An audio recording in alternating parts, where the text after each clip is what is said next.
Okay, so here's what we got. We got a Harbor Freight that a trailer, 4x8 fold-up trailer, a buddy of mine gave me. We've got, it's a little rough. It's been sitting outside for a while. First thing we're going to be doing here today is we're replacing the wheel bearings. I've already got one side off. And as you can see, it doesn't look too bad on the spindle. Spindle doesn't look bad.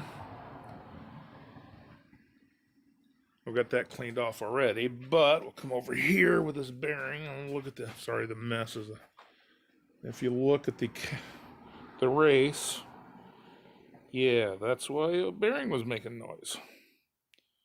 It's kind of sketchy. Should look pretty much like that on the outside. That's it. So first thing I'm going to do is we're going to take this, other wheel, this other hub off.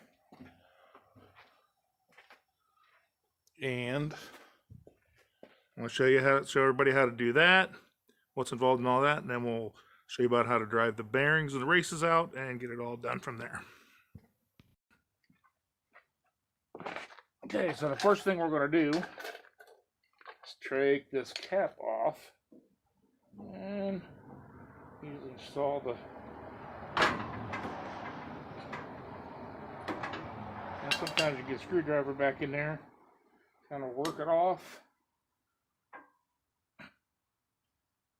Yeah. It's gonna be a little stubborn. Alright. Or we can try this. Take the chain locks. I'm gonna get on the edge on this lip here, not on the cap. Although the new kit does come with a cap, so it's not a huge deal for you. Damn good, but kind of rock it back and forth. Sometimes you can get it to work.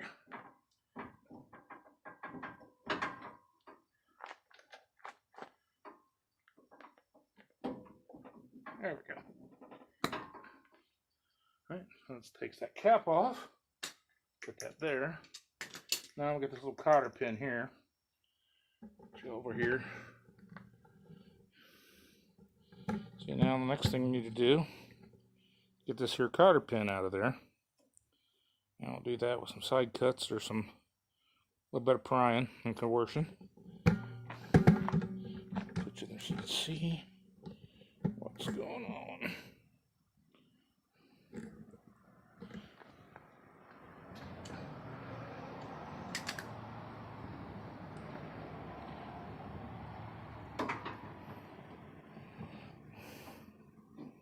Like I said before, this thing's been sitting outside, so the grease is kind of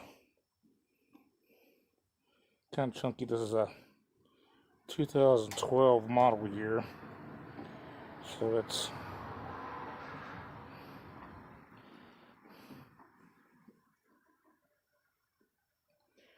nine years old. And I'll take a little punch here. This just a little push pin thing. I don't know what they call it. Awl, I guess. Start.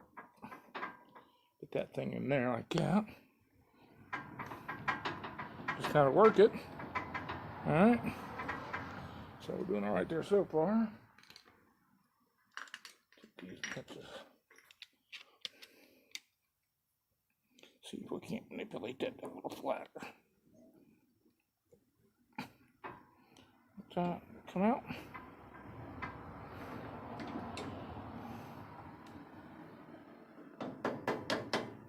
Nope, gonna need some a little bit heavier persuasion than that. It's not a surprise.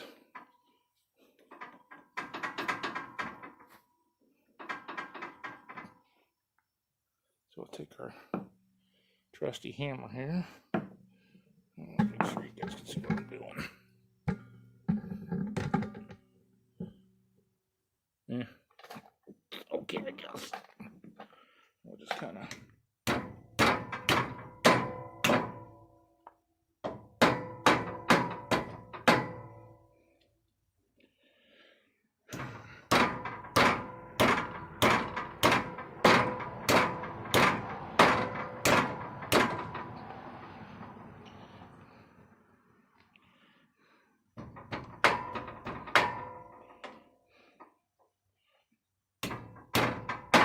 Well, these are designed to not come out easy, so. Because you really don't want. You really don't want. Because if this nut comes off, your whole wheel comes off. And that is, as the kids say, bad. Pull that sucker out of there now.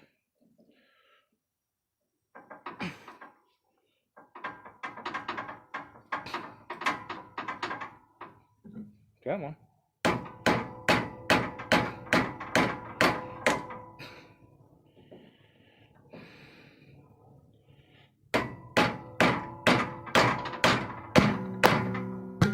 Oop, oop, oop. Sorry, didn't mean to make you knock you over there.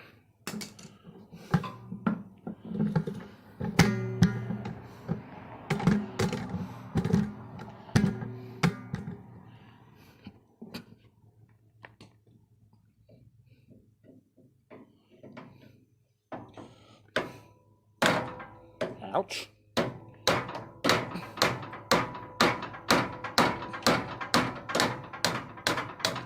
There we go. And there's that pin. I'll just take channel locks here. That should come out pretty easy. Yeah, that's pretty good. Just take this nut off here. Yeah, you can wear gloves if you want. I'm an old fart, so I should wear gloves, but I don't. Feel free to blast me about not wearing gloves, being whatever. In the comments. Now we've got that nut off. This whole hub just slide right off. All right, so we're doing now. This is the other hub. I've already got everything cleaned out. I've got the bearings stripping out. So what we do here,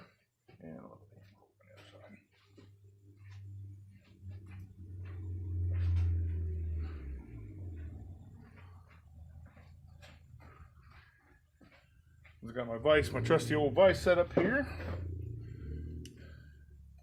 I'll set this in here. We want to make sure it's sitting kind of level. Not really rocking around and moving around. We don't want that to happen. So I'll put it up here a little bit. That's sitting nice and solid. I'll just take a regular old punch. We'll go down inside and want to stay on the side walls here. So you don't want to, because it will go straight through, but you want to angle it so you're hitting the sides. So what you're trying to catch is the inside of that race. So it works there. So then we'll just take this. This is going to drive that outer, that inner bearing and the seal out. So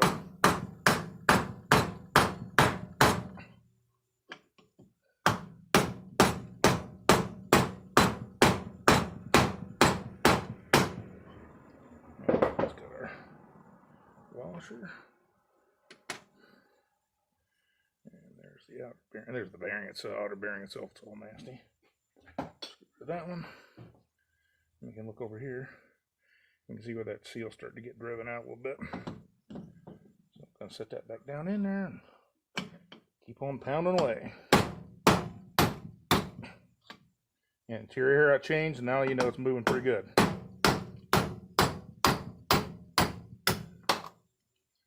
Alright.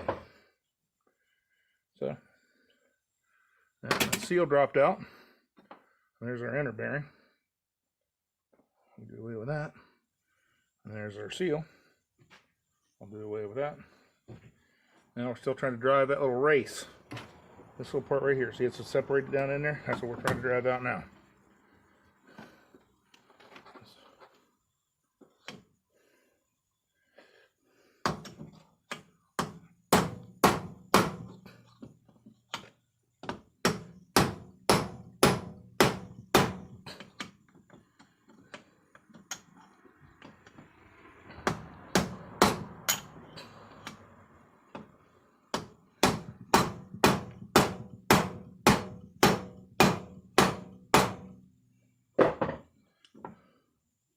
It's coming.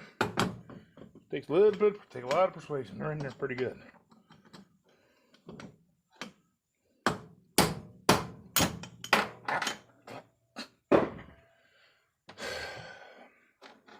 This doesn't help with your punch covered with grease and keep hitting your thumb. Don't hit your thumb.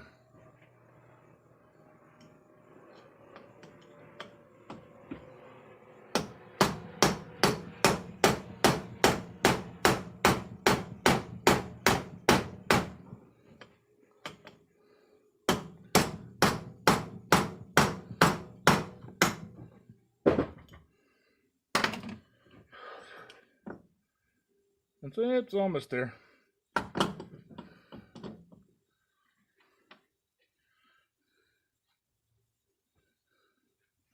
And I do have this nice big piece of stuff. And I just knocked everybody over. Sorry about that. We'll edit that out later.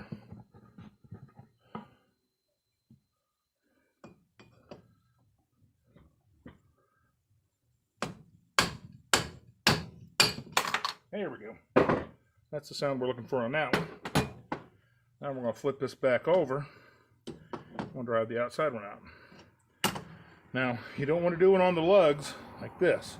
You don't want to do that because it'll drive these lug studs out of there. So we need to open the vise up to where that'll sit down in there because we want to sit on that flange. That could be smart. Take the lug nuts off of it. Why would we do that? Alright, so now we're just going to do the same thing on this end. I'm going to take this big old hunk, I think a 3/4 inch steel.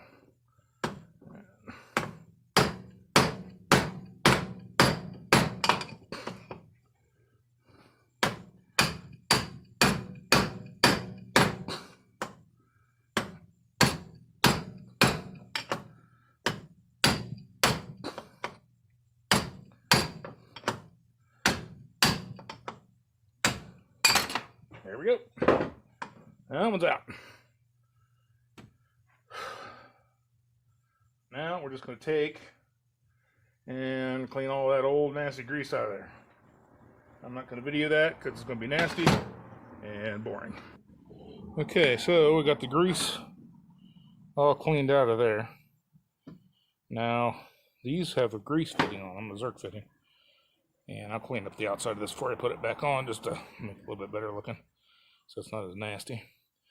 But essentially I just shoved paper towels through there, wiped all that big glob of grease out there. A lot of people fill that whole cavity up with grease. That's not necessary because all it does is spin around in there.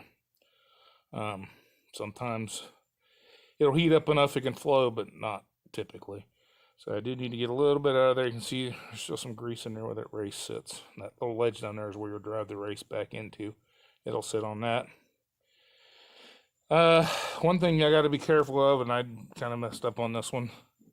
You can see those little marks right there. That's where I hit the side there with that punch. Didn't do it with the big piece of steel there because the steel's not as hard. You got this punch is hardened steel, and this is made out of whatever the Chinese call steel. So whatever formula they use, I think it's some sort of form of iron and plastic. But anyways, this is soft enough and big enough radius that it didn't have a problem with it. If you have a big punch, a brass punch would probably be even better. Or yeah, I mean that'd probably be your best bet. I don't have a brass punch, but that's it. Now we're gonna go ahead and I'm gonna wipe this out a little bit more. And when I come back, we'll show you how to drive the races in. Drive the races in the seal in. And here is the kit. Got off of Amazon. They were like 17 bucks a piece. And there's a part number for it in case you need it. But it comes with a new seal, a new cotter pin, which is nice, a new dust cap, which is nice. Fits right in there. Okay, so once we got them bearings done, this is what they look like. 2 new bearings and races are in here. Tapered roller bearing. Open them and get back. And then this is your race. And both the inner and outer one on this particular trailer and this spindle configuration are the same. If you look, see how that's nice and shiny and smooth? That's what a bearing race is supposed to look like. This is neither shiny nor smooth, and it made all kinds of noise when you just sit there and spin it by hand. So that is why we're replacing it. Okay, so what I'm going to use is I'm going to use this bearing. It's called a race and seal driver. Essentially, it looks kind of like this. I got this off of, I think it's off of Amazon. I don't even know how long ago. When Amazon was still a thing. So what you need to do is take your race and find the driver that fits the race. So you want to kind of, yeah, it fits nice in there fine without overhanging. So it's going to go down in here nice and easy. And then we'll take and put it on our little handle here. Set this off to the side. We'll put our little handle here. Just unscrew this dude. Where am I at? There we go. Unscrew the bolt here. I'll put this sucker. I like to put it with the tapered side down. That way it kind of centers itself a little bit. And we'll screw that little sucker back on. Just like that.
Okay, so we got our bearing packed in there.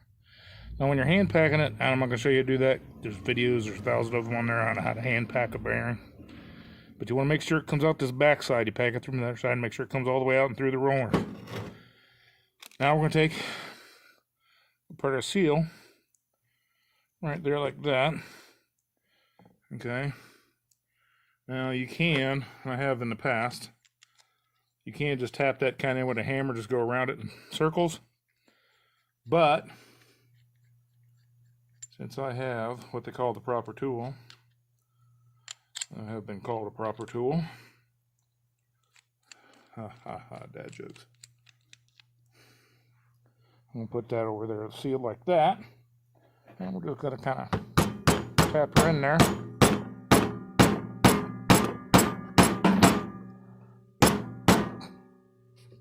And it's going in there a little bit crooked. Yeah, she's a little bit crooked, so I'm gonna kind of modify that. I'm gonna make sure that this is flush all the way around. Otherwise, that thing's not gonna seal and you'll have grease leak everywhere. All right. So there's that one.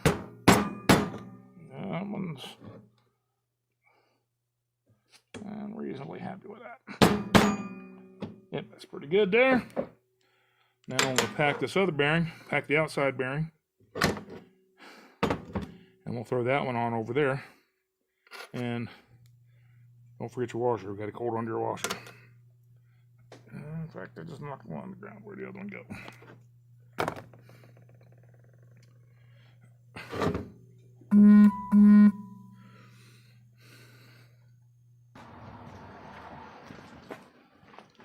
Now you could wipe it off.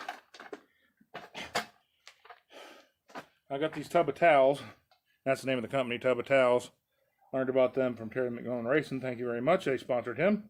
Do not sponsor me. I just like them. They do a good job. They're great for wiping your hands and stuff off. And greasy stuff, so you can do that. And what this doesn't take off, there's some crust back here. And you use some of this. Now, CRC makes two different kinds. The CRC is the ones I like the best. They make the red stuff, which is chlorinated, and the green stuff, green can, which is non-chlorinated. For all you fellers out there in California, you cannot get the red stuff in California because it's chlorinated, it's bad for the environment, yada yada yada. One word of warning: if you weld metal, do not clean it with red brake clean, with any kind of chlorinated brake clean. If you do that, it will leave a film on there, and it's got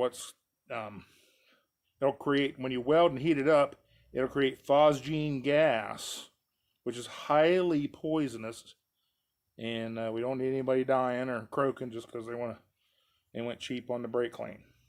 So use acetone, isopropyl alcohol. You can use the green brake clean, but not the red.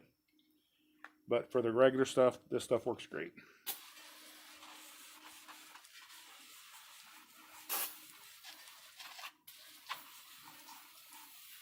And this stuff doesn't stink as bad as the green stuff. The green stuff real stinks bad.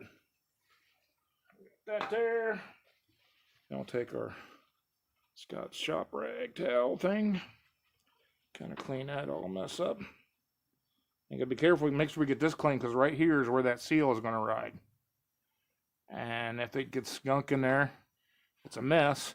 It'll tear that seal up, and you will never get to stop leaking. There'll be grease coming out there all the time. All right, so that there looks nice and clean. So what we're going to do now, I kind of adjust you up a little bit. What we're going to do now is we'll take our hub assembly with the new seal, new inner bearing in there. Does not have the outer one in there yet. We're going to put that on in a minute. We'll slide that little sucker right on there till it bottoms out. Okay, seal goes on there. A lot of guys put a little bit of grease on the inside lip of that seal just to kind of help lubricate it. Now we've already got our nasty little repacked wheel bearing. Like I said, when you're hand packing it, basically you fill your palm with grease and just kind of take a motion like this, and you squoosh all the grease in there until it comes out the other side, and you see it all through, all packed in all them rollers. Got a little bit of lint out there. So now we'll put this little sucker in there, like so. And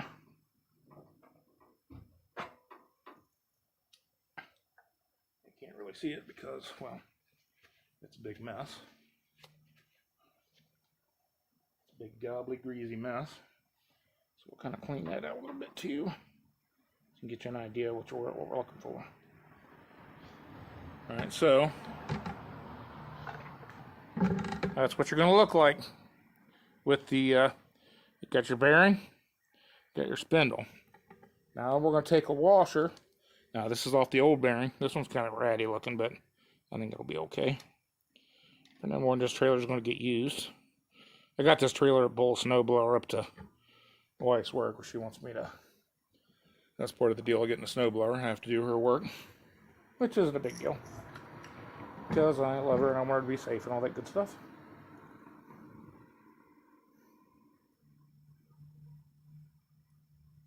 So then we'll take our castellated nut. Now if you look, let me see if you can see it, there's a hole right there, and that's where that cotter pin's going to go through. So what we're going to do is we're going to tighten this nut up. We'll thread this sucker on there. I suppose I could have cleaned that up a bit better, but yeah, that'd be right. We'll thread that on. You can thread it on as far as you can by hand. Okay, and you want to crank it a little bit.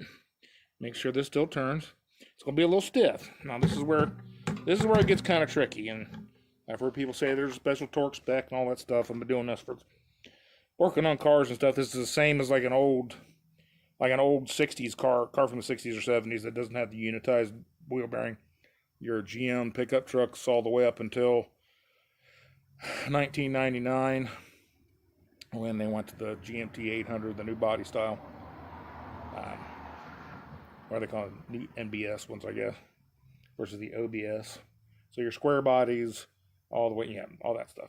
That's how you're going to have this kind of bearing in there, these tapered ones. Now, on those, you'll have different size inner and outers, but it's the same principle. Okay? So what you do is we'll tighten this down a little bit until you get it. You want to make sure this still turns, and it'll be a little bit tight, but you want to kind of work it around like that and make sure it's going to spin. I got a big old blob of grease on that wood nut. That's pretty nasty.